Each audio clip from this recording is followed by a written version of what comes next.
Hey everyone, welcome to another episode of Building Subtext. And today I'm proud to introduce the Premise Builder.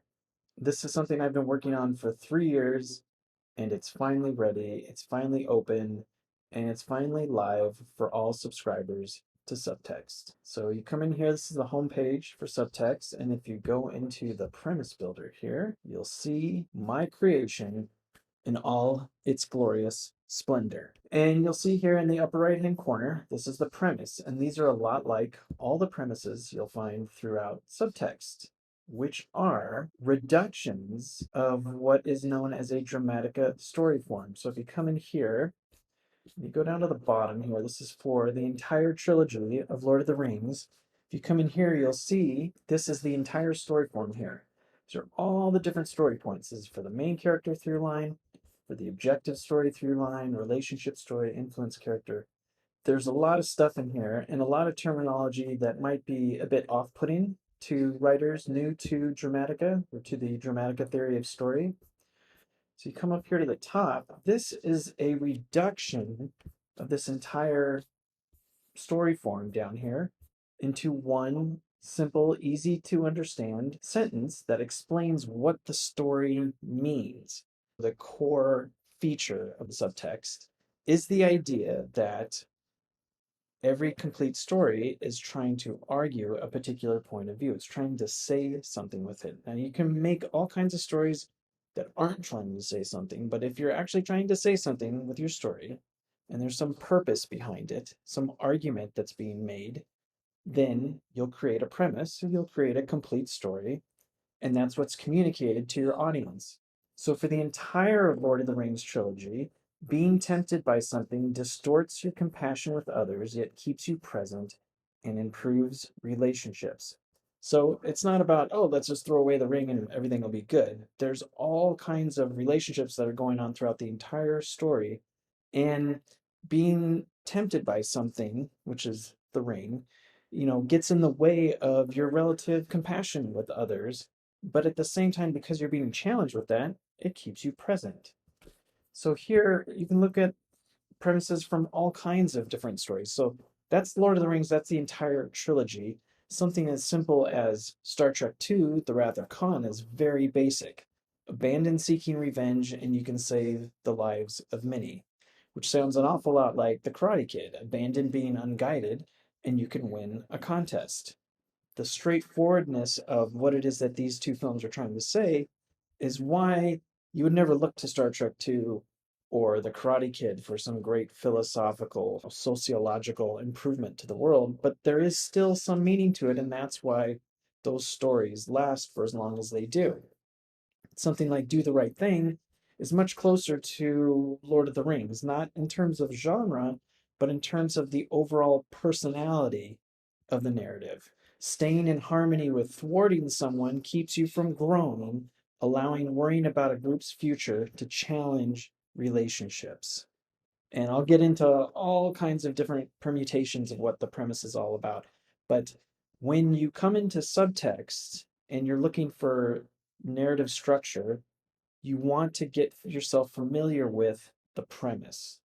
And the very best way to do that is to come into the premise builder and just create your own.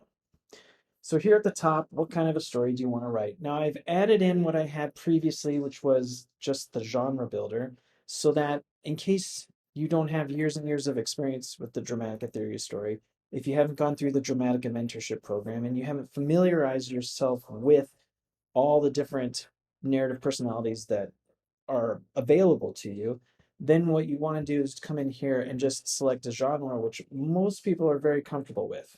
They know exactly what kind of genre it is they're trying to write, or at least they know how to approximate it. And what you'll see up here, this is a list of the 475 plus story forms available in subtext right now. And it's a wide range. It's not just in one corner. It's not just the same hero's journey. And all these things are not the same story form. They won't have the same outline. They won't have the same narrative structure because narrative structure is ordered thought, and ordered thought is based on your intent, what it is you're trying to say. So the whole point of coming into the premise builder is to nail down what it is you're trying to say with your story so that then you'll have the outline that you want so that then you can go ahead and organize or structure your story. It's not the same 16 beats. It's not call to adventure, same hero's journey circle, all that stuff. That might be one story, but there are thousands and thousands of different kinds of stories that are all based on the meaning of what it is, the intent behind your purpose of what it is that you want to say. Now, if you don't know what it is you want to say yet, you can either play around with the premise builder here and get to a close approximation of it, and then go through and write it. Or you can just go ahead and write the entire thing and then come in here and see what it's like. Either way, you're eventually going to have to get to this. And whether or not you're going to rewrite after you've written something, or what I prefer, which is rewriting before you actually write, which is the whole purpose behind narrative first, you're going to come into this merry-go-round of writing and rewriting sometime. It just depends on when are you going to jump on the carousel. You're going to do it after you wrote something, or are you going to do it before? And it can keep going on and on until you refine what it is that you want to actually say. The premise builder reduces down the complexity of the dramatic theory of story in a way that is fun and visual and enlightening for writers. That's what I put into this. So here you have the subtext settings. What I do in the very beginning is I just hard code the most popular default narrative structure that is in pretty much every single American film, at least the really basic ones, which is something to the effect of abandon being prevented from doing something and you can drop something, which is a combination of an element of avoidance. So get rid of running away from your problems, get rid of avoiding something, and then you can achieve something. So this one just randomly picked a version of attaining, of achieving something, drop something, but you can capture something. So you can abandon running away from something, right? So abandon running away from something and you can capture something. It's a very American, very Western premise. And you can just go ahead and click build a story and then you can start building it out. Nothing wrong with that. Everybody will get the story. It's very popular if you've seen The Lion King, or you've seen Mad Max Fury Road, or you've seen Black Panther. They have the same exact premise running through them, which is why they feel so familiar, and it just feels like home, at least if you're from America. So what you can do is if you don't have a really great place to start off from and you're not really sure exactly where you're coming from, you would want to select a genre. But what we're going to do first is kind of skip that and go into the settings of the premise. Now, these are the subtext settings. This is what is underneath the narrative. This is what's driving the narrative. This is what's making everything happen. It's not necessarily what people are actually talking about, it's the subtext of the narrative. And topmost thing that organizes all the different thoughts into a structure that people can understand is a means by which it is structured. So here you have what drives the structure of the premise. How's everything put together? Is it put together through reason, where there's cause and effect and linearity? And if you do this, then this will happen, which is what this is here. Abandon running away from something and you can capture something. That's perfect. Or is it something that is centered around or structured around the relationships between things? And you notice when I clicked on this, what it did is it went out and it grabbed samples of three other films out of those 475 that honors the previous premise that you had set before, but now switches it out of reason into now being structured around relationships. Same story, but now we're thinking of it in terms of relationships. Address being selfish with something by balancing your overwhelming being prevented from doing something with your trailing. It's a very generic way of illustrating the key dramatic points that are in the narrative. And you can always, as you can in anything in subtext, is come in here and get a different flavor for avoid. Maybe somebody is overwhelmed with these feelings of needing to stay away from something, like they can't get anywhere near it, and that they're going to balance that out with being driven, tracking down, looking out for someone. So maybe, and this could be any kind of genre. This isn't particular to any kind of genre here. You can see Into the Blue is matched up with, Central Station. They're not really the same sort of thing, but they have sort of kind of the same personality. The execution might be a little different, but the personality is there.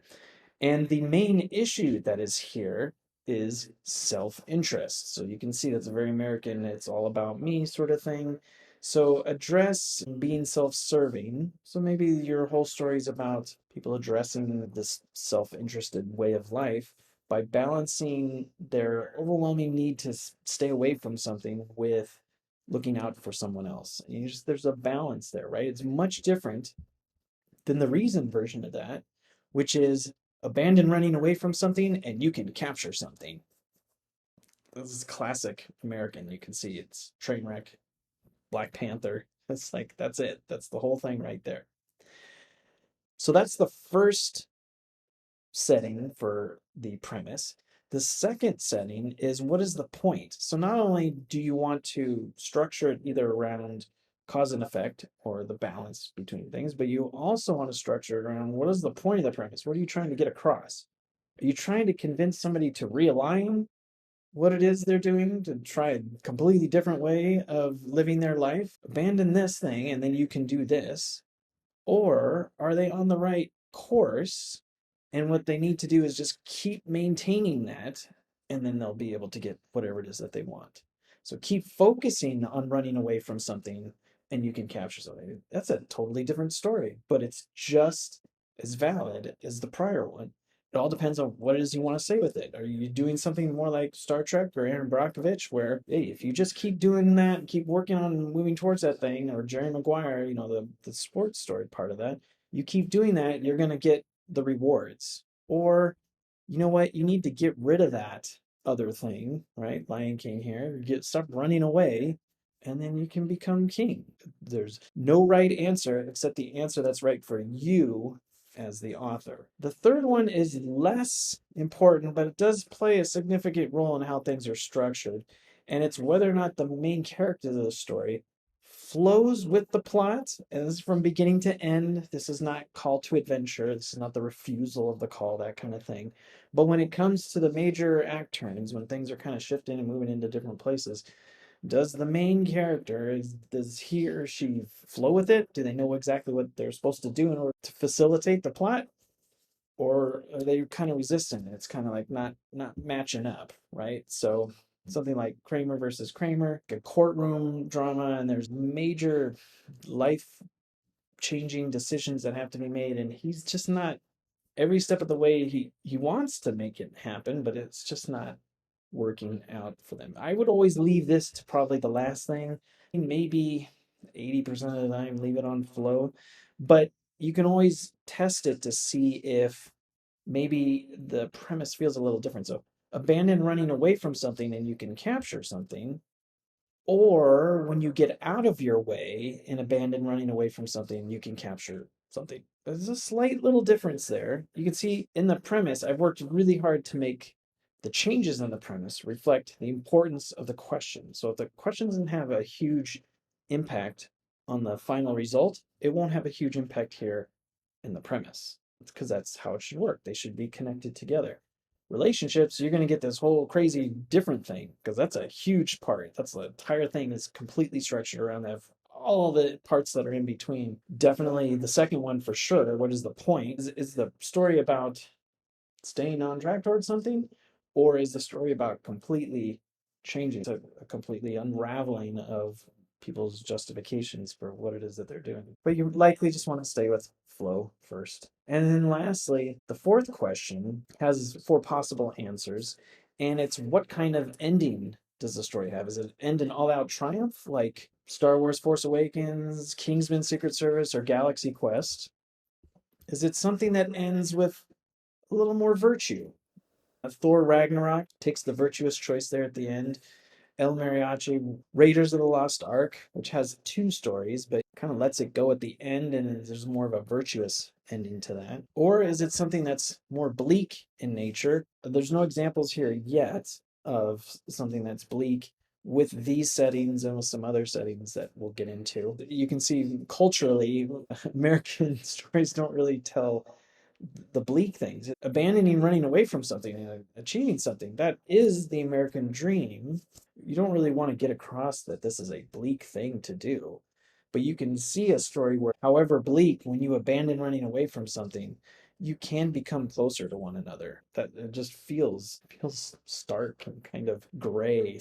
But as you can see, out of the 475, obviously there's a lot more stories to be put in here. So that's an opportunity to do something that nobody's done before, at least out of the 500 samples. And then lastly, the tragedy is exactly what you would expect, where everything just falls apart. Treasure of the Sierra Madre, Seven is not a triumphant ending. King Kong. Everyone suffers the tragic consequences of becoming someone's pet when you run away from something.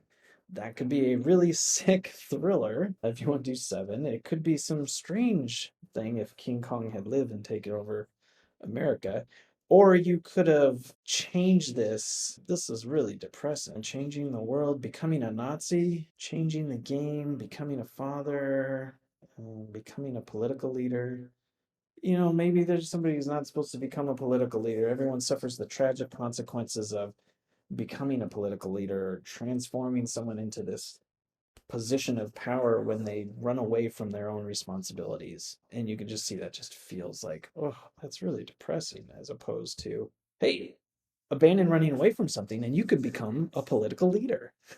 And it's a completely different happy ending. And the happy ending will have a different narrative structure than the tragic ending. That's why it's important to know what it is that you're trying to say, at least to get really close to it.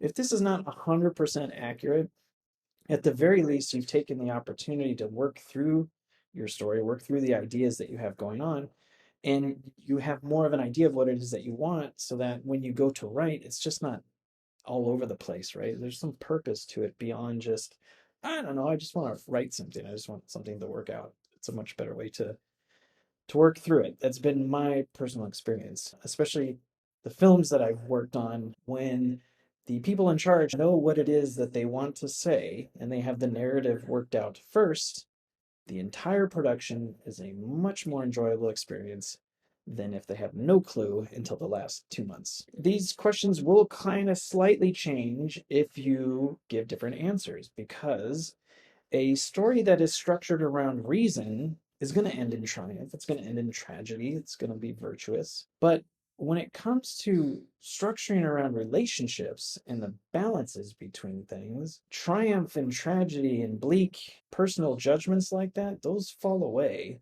And something a little more sophisticated comes into play. So it's not so much the ending, because it's not a cause and effect light switch you flip, but more what direction? What direction am I going in? Am I in a place of more balance here, or I'm working towards a balanced set of things that I'm trying to bring into my life? Am I more in a present state? Opening yourself up to staying away from something manages your ego while sending you down the path of becoming more present. Well, that sounds nice. How about being stuck? You can see here election, a totally different direction that takes. It's not triumphant, it's not tragic. There's not a whole lot of balance, but everybody's just kind of like, stuck into place. Exploring someone's ego in order to stay away from something keeps you from growing, leaving you feeling stuck and unfulfilled. That is some kind of purpose that you might want to get across to somebody. Or is there all out disconnection? So, for a story that's working through relationships, the ultimate tragic ending, tragic direction you could take, is to have disconnection. Because if there's not connection, there's no relationships to be had. And so then it's just, I'm just lost. I don't know what it is that I'm working through.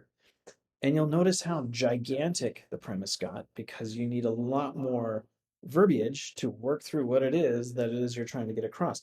Allowing the uncertainty of being changed by someone into your experience disconnects you from the outside world, clouding your staying away from something with shades of looking out for someone. So there's uncertainty, there's cloudiness, there's just disconnection. Obviously, as you can see, it's not a very popular story form to present, but again, you could be the very first. So if we go back to the typical, abandon avoiding being captured by a group and you can buy something. It's very American. Beneath this, so this is just the subtext of this part, but if you go beneath that, then you get into the narrative personality of the premise. You can see here there are four major through lines. You have the objective story, which is plot. You have main character, which is the central character, the I perspective in the story. You have the challenge from the influence character, which is a different way of doing things. You and I are both alike. That's where this plays out. And then you have the relationship story, which typically is their relationship, which is different than their individual perspectives, but it's how they grow through the story, whether or not they're growing closer together or further apart. And the really fun thing I had in here, so again, this is the typical American layout where the plot is all about obtaining. The main character is all about, well, what is in this for me? What's my future? The influence character comes along and says, this is where it should be driving you. This is what should be motivating you. Lower your ego. And then it's all about transforming, becoming friends, becoming a team, coming closer together. It's a typical narrative personality. It's an imprint, right? This is like a fingerprint of the narrative. So let's just exchange spots here. Now you'll see what happened, which is really super exciting. When I moved the objective story out of obtaining and into future, subtext is smart enough to think, okay, well, then that means your main character is going to have to go into obtaining. You can't leave one of these blank. You leave one of these blank, you have an incomplete story, which is what a lot of people do. Your motivation to write is because you have a blind spot, and that's usually one of these through lines. And so what's nice about this is it helps you see what your blind spot is so that you can fill it in so that you can tell a complete story. And the relationship between through lines is the objective story, the plot, and the relationships, the emotional sense of how people relate to one another, always have to be diagonally across from each other because it creates the greatest amount of conflict. It's baked into the structural model. It's kind of like how it has to work. And then the other relationship that has to work is the main character and the influence character have to be diametrically opposed. That's where you get the you and I are both alike because they're both opposed to each other. And you can move any one of these and play around. So you can see here, I just moved the objective story. Actually, what I did is I moved the influence character into future, which then subtext said, okay, well, if you're going to do that, then you've got to put the objective story in becoming. The main character then is going to have to move into the subconscious, and the relationship is now going to be obtaining. And it's a completely different narrative personality. The Wedding Banquet and Notting Hill are different stories. It's like if you were to meet them as a person, if you have a conference and these are all different people gathered together, the Wedding Banquet person and the Notting Hill Banquet person are very different than the Looper and Logan and any Marvel superhero. They're in the corner. Everybody loves them because they all know exactly what to expect. This is a little different because the plot is much more psychological in nature. It's about becoming. The main focal point of the story is people transforming. Four Weddings and a Funeral, which is another Hugh Grant film. Again, same thing. And the main character is now out of the external concerns of future and obtaining, and is now just all about the subconscious, like their passions, what it is that they care about the most. And so to balance out all the psychological aspects in the objective story, what you do is you put the relationship story into obtaining, and that balances it out. And what's great is as I was doing this, I don't know if you noticed this, but it's actually going through and changing the premise here. Let's say the objective story here is in becoming right now. So abandon avoiding being captured by a group and you can turn into someone. Okay, well, that sounds like something like the Wedding Banquet or Notting Hill. Let me move it up into the future. You can see this is like what The Verdict and Boys in the Hood. Everybody's concerned with their future, where they're going to be down the road. It's like that's the main thing in status. Who's above who? Who's got the higher rank? That's an objective story in the future, and you'll see it changed. Abandon avoiding being captured by a group, and you can look forward to having a family instead of turning into something, which is kind of like looking forward to having a family, there is still a significant difference. So it's like, it's not just about changing yourself and changing the dynamics of all the people you're around. It's actually like setting up that future, looking forward to it, making sure it's there. making sure a couple months down the road you've got it all worked out. That's in the future. Then if we move it to the typical Marvel thing, so you see Captain America showed up, White Tiger, Looper, abandon, avoiding being captured by a group, and you can lose a trial. I mean, you can here restore a rebellion. That's a very typical objective story in obtaining. It's all about accomplishing something, achieving something. And then the one that's really rare is putting it into subconscious. Most films where the objective story is down here in the bottom right really aren't usually films. They're usually either plays or musicals. Do the Right Thing is here, social status, prejudices, that kind of thing, because now it's actually people's subconscious. It's their ego that is the thing that is creating conflict. It's much harder to do in film. It's a lot easier to do in a play or a novel. To Kill a Mockingbird has this kind of setup here, although the main character and the influence character are switched. But abandon, avoiding being captured by a group, and you can be afraid of insects. Well, here you go. Now, does this sound like a film, a blockbuster summer film, or does this sound like a play? Abandon, avoiding being captured by a group, and you can crave a mother's love. See, that's a different personality. There's nothing wrong with it. It's just as fascinating as anything else and just as important to the human experience, but it's something that's a little more difficult to accomplish within the confines of a 2 hour film. Maybe over a television series, there's a lot more time. You can work it out. It's a lot closer to a novel, but it's not typically what people would expect because your plot is all about people's states of mind. Their relationships are about their future with each other. It's hard enough for Western culture to even think about relationships, to then put them in a place where you would usually put yourself feels really awkward. And then having the main character be about changing, like that's just, it's almost like a blank spot. So the Western mind was like, I'm not even really sure what's going on here. And the influence character is in obtaining, like they're the ones doing all the work. You want to write a story about somebody who's changing and then somebody else is doing all the work. It'll work. This is a valid story, but it's not something, something that's a little more attractive would be something here. So When Harry Met Sally obviously was quite popular. So the main character now is all about their activities. And the influence character is about changing himself. You can crave a mother's love when you abandon, avoiding being captured by a group. So, you can even have, I think, fall in love is here. So you can fall in love, because that would be about subconscious, when you abandon, avoiding being captured. So when you stop running away, you can fall in love. And that's that. Maybe you wanted to make it a bleak sort of thing. However, bleak, you can fall in love by abandoning, avoiding being captured by a group. All right, well, that's not quite as happy as it probably could have been. And again, there's no winner here. It's whatever it is that connects with you. So let's go ahead and put this back into obtaining and put the main character here in future. Abandon, avoiding being captured by a group, and you can acquire fame. That sounds like a typical thing. And the very last thing, so you'll see I put down here, this is as deep as it goes. You really can't go much deeper than this when it comes to building a premise. There's the key character method. And while there are 64 choices, there are lots of ways that we can kind of narrow these down. And I'll be improving this as we go along, as I work through it with writers. And this is based on my 5 years of consulting and developing stories with everybody, trying to get what it is that I do into a form that anybody can do without necessarily needing me to help walk them through it. If you come in here, every premise is half plot, half character. What it's really doing is it's balancing the objective perspective with the subjective, the inner and the outer. In a reason story like this, you have the subjective premise, which is the character part of it, is a void, and the plot element of it is the obtaining part. And I have color cues that I put in here. So the main character is always blue. It's my favorite color. And then the objective story is always gray because it's just the plot. It's emotionless, right?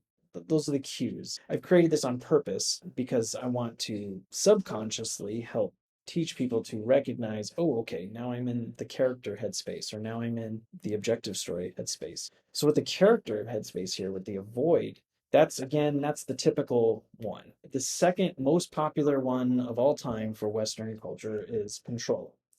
Now, as I type control here on the left, I have illustrations. Now, currently there are over 15,000 different illustrations. the last 3,000 of them, 4,000 of them are from subtext users over the past 3 years. So anytime anybody comes up with a new version of what control is, they can submit it to me. I approve it or make little changes so that it fits with what that's supposed to be in a narrative. And then anybody can use it. That is the second most popular. And so if you tap on this, you'll see it changed it a little bit. Abandon controlling someone and you can lose someone, or maybe you can secure your family, right? Kramer versus Kramer. Abandon controlling someone and you can secure your family. I changed the character element, but I've maintained the plot element. And because control and avoid are about the future and about obtaining and about subconscious, these aren't really going to change. If you wanted to do something that was a little more Christopher Nolan like, then you would type perception. So the way things seem to be. Now you'll see a bunch of different changes. One, we have a completely different set of personalities here. On the waterfront, very serious. If you saw the series finale of The Next Generation, very deep, very heavy, and Aliens. It's not your typical like science fiction action adventure. There's a little more gravitas to it. And you'll see these terms have changed: past, understanding, conceptualizing, and memory. These are Christopher Nolan's favorite. The main character, it's all about their past and what they've done and getting over their guilt. The objective story is always about understanding something or getting other people to understand something or incept a certain understanding. The influence character is always coming from a place of recognition or memory or remembering, recalling something. And then their relationship is all about trying to figure out how all the pieces fit together, conceptualizing how everything fits together. Same thing plays out in Aliens, same thing plays out in On the Waterfront. Gives a very different feeling to it. And the premise reflects this different narrative personality. Abandon appearing to be something, and you can understand how the universe works. And wow, that's a completely different take on things. Abandoning appearing to be something and you can understand how the universe works. That's a completely different feeling than, hey, if you just stop running away from something, you're going to achieve something. And there are four major sets of these different concerns in each through line. So I did perception, so that gives you kind of the Christopher Nolan thing. If you wanted more of the Pixar, people trying to be something they're not, really rambunctious, fun sort of area of story, you would have the combination of progress, doing things, being something that you're not, and preconscious, which is a really fancy way of saying impulsive responses. It's a very rambunctious group of four narrative elements.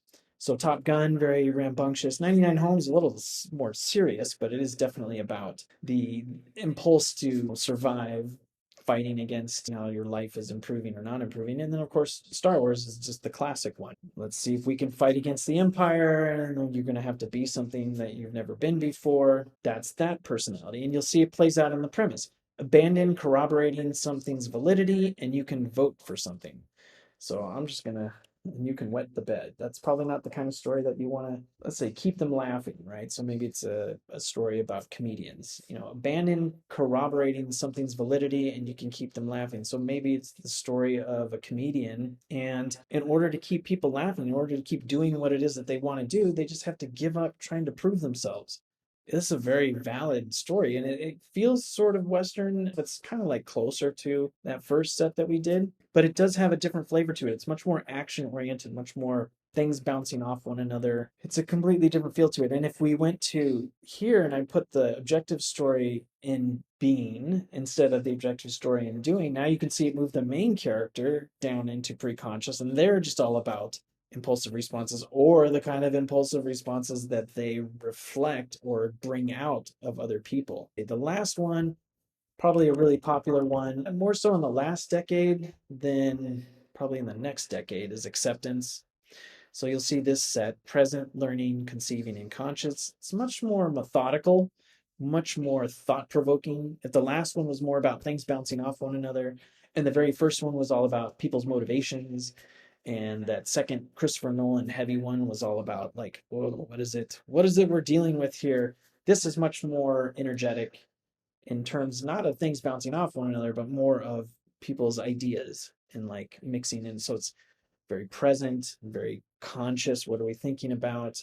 what are the ideas that we come up with, and how are we learning from one another. It's very much more immediate. You can see that's much more in the last decade or two. I think we're moving back into the first one, the obtaining future one, because that's going to be all about achieving. So this would be something that's much more in line with something like My Big Fat Greek Wedding, where there's some protagonist or somebody who's trying to get accepted. And once they get past that and they get rid of that need for acceptance, then they can get the idea that, well, maybe this group wasn't worth it. Or the people that he or she was trying to impress realize, hey, you know, this person is worth it. They get the idea that this person is worth much more than they had originally thought. And again, you can move these around. Here's A Few Good Men. So again, look, I put the objective story in conscious here in the lower right. It's much more like a play, right? In A Few Good Men, it's becoming conscious of what really happened. Courtroom dramas are typically in this area. So let's say you wanted to do the typical. I'm going to do test. All right. So abandon being examined by something and you can war with someone. Okay. Well, that one's not too bad, actually. Run a marathon. How about run a marathon? Okay, so maybe I want to write a story about marathon running. And the problem is the person's so nervous about running in the race that they keep putting themselves up to the test. This is actually what Star Wars is all about, where Luke is constantly, hey, I can do this. Hey, let me go try and see what I can do, see what I can do. I can test myself, challenge myself. And then by the end, he finally trusts in something outside of himself. This is the same story. That's what we put in here. And this personality is closer to Logan, Star Wars, something a little lighter, Shakespeare in Love, or at least lighter in terms of romance. This is going to turn out to be the exact story form for Star Wars, but maybe I want him to give up at the end. So virtuous are those who play well with others by being trustworthy. So maybe it is still that racing thing, but instead of them taking over and winning at no cost, maybe they learn to play well with others, maybe be part of a team, maybe be somebody a little more authentic by being a little more trustworthy and not trying to undermine all the other people that they are racing against. I'm just totally riffing here. That would be one way to do it. What if we went back to the pursuit thing here? Virtues of those who become more mature by evading a group. So maybe staying away from something. And the story is about I'm going to win at no cost. And by the end, they learn, you know what? I can become a more mature person. And I can do that by stepping away and not doing what it is that I was working for. So I've kind of gone full circle. I've done the reverse of the typical Western story. So I think I like everything else here. I want the main character to flow with it just to make sure that that's all there. So I like that. And so all I have to do is just build this story. And then what's happening right now is little story gnomes are going through and looking at all the different things that I chose. So the subtext settings, the narrative personality, and the character method there, and looked at the premise and is now building a complete structure based on those choices that I made. So within, actually, it just did it right now. Usually what happens is it takes about 3 or 4 minutes, but apparently it's all ready to go. And what happens is you get an email notification. So that's my phone that just went off that said, hey, your story's ready.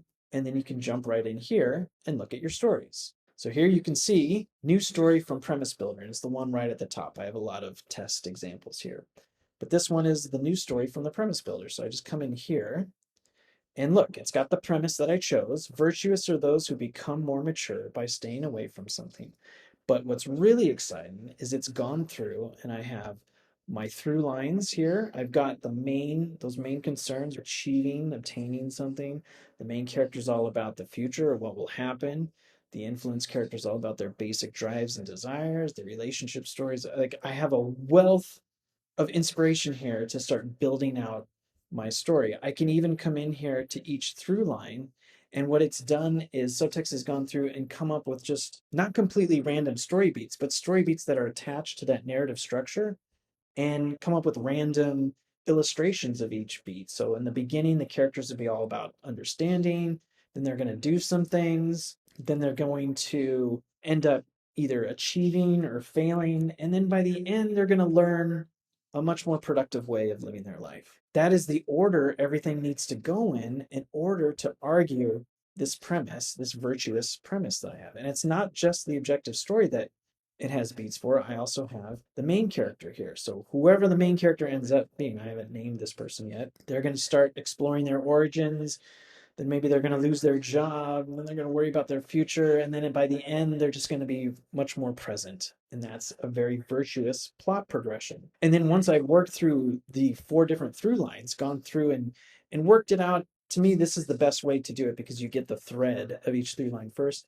Then you can go in and it takes those beats from each through line here and then organizes it by the classic 4-act structure. So you have act 1 here up to the first plot point, then that flips and you go to the next one. And these are the same exact beats that you have in here, but what it's doing is it's bringing in the different through lines. So you not just have the objective story or just the main character, but you have all 4 through lines woven together. And what you do is you go through this, you work through all the different story beats, and then by the end of it, you come down here and you have a solid treatment from which to actually write your complete story. You take all this stuff, you take it into whatever your favorite writing program is, and then you're able to write your entire story, knowing that everything that you developed is all centered around this premise. Everything that is in here is trying to help you argue this point to your audience. And how you want to do it, if you want to hit them over the head with it, you're more than welcome to do that. That's where the artistry comes in. That's where the writer's talent comes in, their taste, whether or not they want to be really obvious about it or much more subtle about it. Regardless of the approach, what's running underneath, what's the subtext of it that's driving the narrative, is all about proving this premise to your intended audience. So that's my first introduction to the premise builder. Like I said, I've been working 3 years to put this together. I finally have it ready. I'm very excited to have everybody come in here, build whatever story they want. And if there are any questions that you have as you're going through building it, not sure if this is the exact premise that you want, can I get some feedback on it? You can always come over here, tap that button, ask me any question. I'm always available to help see you through. Thanks for watching this episode of Building Subtext, and I'll see you next time.